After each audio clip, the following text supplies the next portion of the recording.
Hey folks, welcome back to Only the Best Fantasy Novels. My name is Robin, and today I want to talk about the finale to a series that I have had quite a bit of fun reading over the last couple of years, and that is Emily Wilde's Compendium of Lost Tales. This is the final book in Head of Fawcett's Emily Wilde trilogy, and it's a fun one. It's a fun one. It's a fun way to wrap up what's been a pretty fun series. But anyway, what exactly is this particular book about? So, in this book, Emily and Wendell set out to reclaim Wendell's throne in Fairy, and they succeed. They succeed quite rapidly, actually. The problem comes in ruling. The question now arises: does Emily have what it takes to be a queen of Fairy?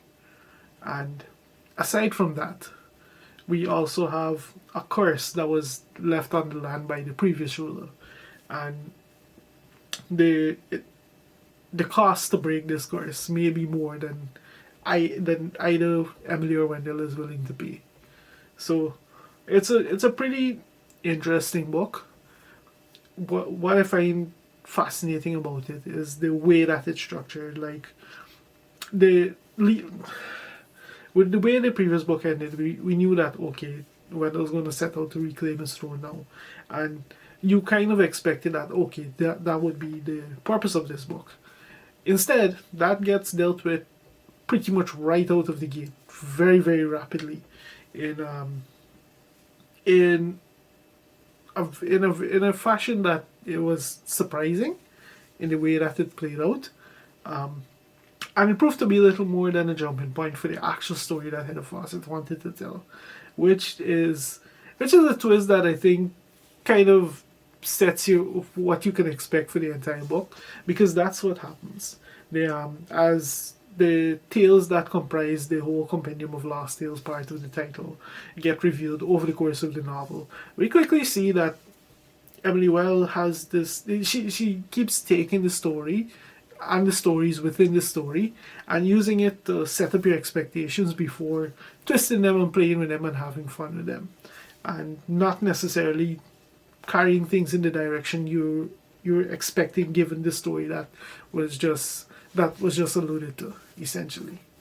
So there's quite a bit of playfulness happening with that,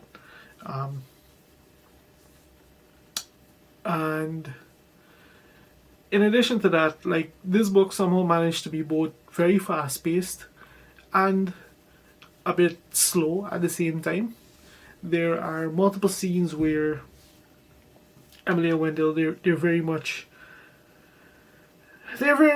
reactive. They're very much just kind of settling into rule, and they're confronted with these different scenarios and questions that now ask the question of how will they choose to proceed? They had this objective, they've achieved this objective, what now?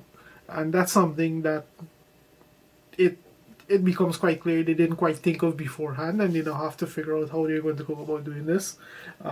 More so on Emily's side, because obviously, like she has, this is fairy, like these are strange, very different beings, and she has to kind of consolidate the human and not just the human, but also her personality with what's required of her in this world.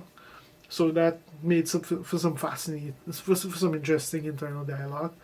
And of course, this being the final book, their courtship had to be addressed.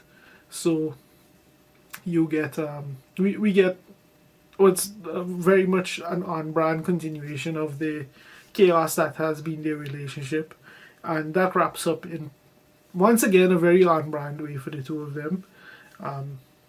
So there's that. Like it's an ending that's very true to how to the way the these two people have interacted over the course of these three books, and I think if you're a fan of them, you will find exactly what you love play out in that regard. So there's that, and what another cool thing about it is that, especially given the way that this is very much a book about tales, lost tales, there's multiple plot threads that happen in this book, because obviously naturally I should say, in addition to dealing with all these other situations, Emily also uncovers quite a bit of information about her past, and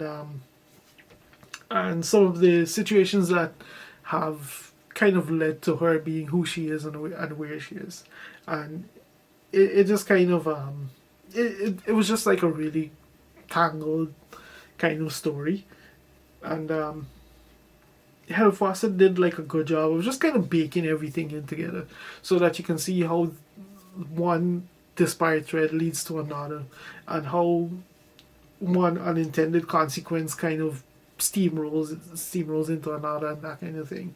Like, it was chaotic yet intentional, if that makes sense.